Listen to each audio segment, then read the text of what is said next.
Hello and welcome to my book review for the month of April. Normally there is a bookcase that's right here, and that's part of why my video book review for this month has been so delayed. I'm getting ready to move. I'm moving in a few days, and one of those things has been packing up my many dead tree books, and it's taken up a lot of time. So I'm sorry for not getting this video book review to you sooner, but that's all done now, so I'm going to record this for you. And my pick for this month is Rudyard Kipling's Captains, there is an S at the end, Captains Courageous. There's more than one captain that we're talking about here. It's a wonderful book. It's not very long, weighs in at just under 130 pages. And Kipling's only book that was set in America. And he did live in the United States for some years and clearly did his research into the lives of fishermen in order to be able to write something like this. There are a few things that really lead me to recommend this book, not least of which it's short. It's not going to take up a lot of time. It could be easily read in a leisurely afternoon.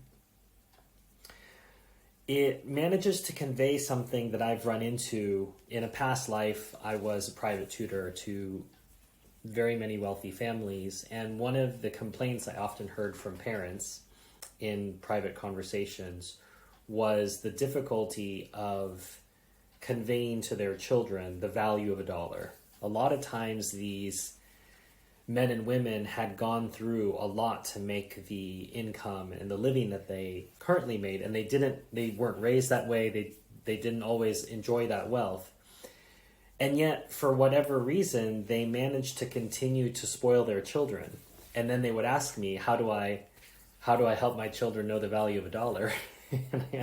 The rough and ready simple answer is stop giving them everything they ask for. And yet, the ability that these people possess to give their children anything they ask for is part of a power dynamic and a self-satisfying need that, whether they're consciously aware of it, is part of the problem. They want to be in the position to fulfill their children's needs. It empowers them and makes them feel good, but they don't realize that they're undercutting their children's ability to not only to work, but to desire. I met one of these families.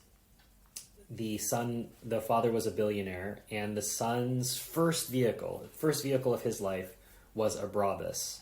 For those of you who don't know what a Brabus is, it's a modified Mercedes, because a Mercedes obviously isn't good enough. It's got to be completely tricked out and upgraded at every level. And so that car is worth maybe about $500,000. If your very first car at 16 is $500,000 and it wasn't something that you earned, but that was given to you, I mean, where do you really go from there? And so at the heart of this book is the dilemma of a railroad tycoon. And he's not just a railroad tycoon. He's a business tycoon. How does he get his child to understand the value of dollar? He hasn't even been trying, and as we see as the book develops, he realizes that he's tried to outsource this, whether it's to European finishing schools or to giving him whatever he asks for, but it hasn't worked, obviously. But what does work is a very traumatic experience, which he falls off of a boat that he's cruising on with his mom, and he's picked up by some fishermen. And the fisherman can't just go back to land. His idea is, everybody knows that my dad is rich. Go back to land. He'll pay for everything. And these men are gone for months at a time. They're from Gloucester, Massachusetts, which to Americans looks like Gloucester, but is one of the few times that we pronounce it the way that the British would. Same thing with Greenwich, Connecticut. Americans would normally see that as Greenwich, but we pronounce it the way that the British do. It's not universal, but Gloucester, Mass is one of the places that Americans do pronounce the way that the British would. But in any event, they're planned to be gone out of Gloucester for 4 months out fishing. They have to spend their time in the Grand Banks, getting enough fish, filling the ship to the hold, and then trying to be the first one back so they can get the best prices.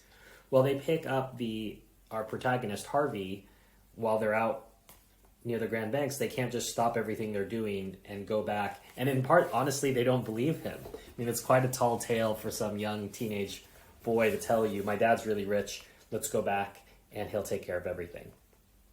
So this world of fishermen, I ran into it more recently in Sebastian Junger's The Perfect Storm, in which you see illustrated the romance and the beauty of fishing life together with the very unromantic routine that they have to go through, which is every day. It's a working class job. And it's the same thing here. There are these romantic aspects of hearing all these different languages and some beautiful moments out on the water, side by side with, you've got to catch a bunch of fish, you've got to unload them, you've got to gut them and preserve them in salt and head back in. And for someone who's never been attracted to fishing that way, it doesn't change the fact that it's still a wonderful insight into that world, which I think still very much exists if you're familiar at all with the merchant marines and people who work on ships throughout the world. It's a very international group of people from all sorts of backgrounds, and they've all got all kinds of wonderful stories for you. So this is a snapshot in time of a particular type of fishing crew, but in a sense, it's a story of marine life in general.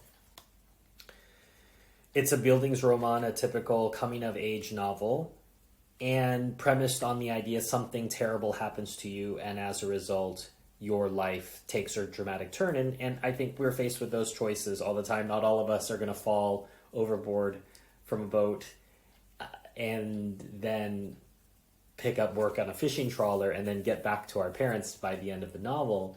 But I do think we're faced with difficult and challenging circumstances that on which our response determines many parts of our future. And this book illustrates it in a small way, because by the end of the novel, we're just given a sense of what might happen for Harvey in the future, but it's not guaranteed. It's that he's had a chance to lay a really good foundation. This fits solidly within the boys' adventure genre. So if you liked Kidnapped or Treasure Island, or to some extent, I suppose, Peter Pan, although Peter Pan's a bit more fantastic than this is a lot more realistic than Peter Pan. But if you are interested in a good read, and I think for some people this might be an entry point. They've heard of Rudyard Kipling's reputation, and they've never read anything by Kipling, even though they've heard of The Jungle Book or Kim, Just So stories.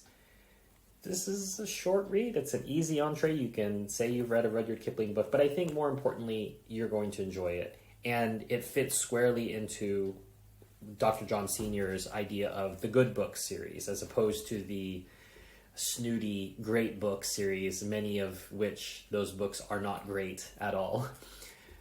The idea of the good books, that there are many books that are just solid reads. They're not necessarily life-changing, but they build a mosaic of a moral universe in which you understand and see what good writing looks, feels, sounds, tastes, smells like.